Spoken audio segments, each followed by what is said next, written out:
Ça y est, les soignants manifestent à nouveau depuis le déconfinement. Si vous avez raté ça, concrètement, hein, c'est comme une manif de banlieue, mais les manifestants ont une blouse blanche. Les médecins, d'ailleurs, c'est plutôt une profession de droite, alors j'avoue que les voir reprendre les codes de la contestation sociale gauchiasse à base de Macron, si tu savais, ben, j'avoue que c'est déjà marrant en soi. Au milieu, bah, comme dans toute bonne manif de gauchistes, vous rajoutez 200 mecs du Black Bloc, et comme c'est une manif de soignants, ça donne le Black Bloc opératoire. Bon, je fais des vannes pourries, mais ça donne des circonstances malgré tout étonnantes. On se retrouve avec des images assez classiques hein, de CRS excités de la matraque qui tabassent des manifestants. Sauf qu'à cause des blues, les gens autour se mettent à crier « Arrêtez, arrêtez, c'est un médecin !» Arrêtez, c'est un médecin. Derrière cette phrase, vous réalisez peut-être pas, mais il y a 100 ans de marxisme. Arrêtez, c'est un médecin, qu'est-ce que ça peut bien vouloir dire? Que parce qu'il est médecin, il jouit d'une impunité particulière? Ou que parce qu'il est médecin, il a sûrement pas fait quoi que ce soit qui puisse mériter un matraquage en règle, monsieur l'agent? Vous devez faire erreur, monsieur l'agent, vous confondez, monsieur l'agent.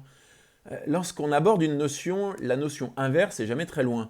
Sans le noir, le blanc, ça n'existe pas. Sans le vide, le plein n'a aucun sens. Et impossible de parler de loyauté, droiture et intégrité politique sans évoquer Manuel Valls. En l'occurrence, c'est la question de la circonstance aggravante qu'il faut poser. Ça suppose qu'il y a des violences policières graves. Celles qui envoient des médecins à l'hôpital. Enfin, à l'hôpital, mais sur un brancard.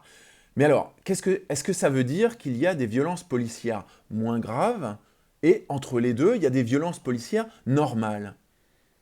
Alors, au milieu de toutes ces vidéos qu'on a vues circuler, il y en a une qui est particulièrement violente, c'est celle d'une femme en blouse blanche qui se fait bien défoncer la gueule, tirée par les cheveux, taper la tête contre un arbre et qui finit en garde à vue, sans accès à sa ventoline.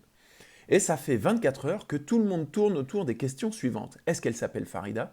Est-ce qu'elle avait lancé des trucs sur les forces de l'ordre juste avant? Est-ce qu'elle est vraiment infirmière ou médecin ou seulement personnel hospitalier? Bon, sur la question de savoir si elle est médecin ou pas, je vous renvoie au début de ma chronique, hein, pour savoir si la réponse rend le tabassage plus acceptable. Sur la question du jet d'objets sur les forces de l'ordre, on peut trouver ça désagréable, mais leur métier c'est d'appréhender, c'est pas de tabasser. Justifier les coups parce qu'elle a commencé, c'est comme un prof de maths qui dirait « Oui, oui, bon c'est vrai, j'ai fait croire au jeune Mohamed que 2 plus 2 égale 5, mais faut dire aussi qu'il vient en cours avec une casquette. » Tu peux chercher toutes les excuses du monde, ça s'appelle ne pas faire son travail correctement. Après, si, pour savoir ce que vous devez penser de ces images de CRS surarmés qui traînent une femme par les cheveux pour ensuite lui taper la tête contre un arbre, vous attendez de savoir si elle est tout bib ou si elle avait lancé un pavé en premier, c'est vrai que vous avez fait 50% du boulot et que vous pouvez tout aussi bien vous demander si elle s'appelle Farida ou Corinne. C'est quand même marrant, hein, cette histoire de racisme dans la police. Il y a un groupe de 8000 flics qui débitent des trucs racistes sur Facebook, mais la police n'est pas raciste. Si on trouvait un groupe de 8000 personnes, 8000 pompiers sur Facebook qui partagent des techniques de pyromane, je crois qu'on dirait qu'il y a un problème chez les pompiers. On trouverait un groupe Facebook de 8000 instits qui partagent de la pédopornographie, on dirait qu'il y a un problème chez les instits. Mais dans la police, non. Non, la police n'est pas raciste. C'est juste qu'il y a des racistes dans la police. Nuance. Ce gâteau n'est pas un gâteau au chocolat. Il y a du chocolat dans ce gâteau. Nuance.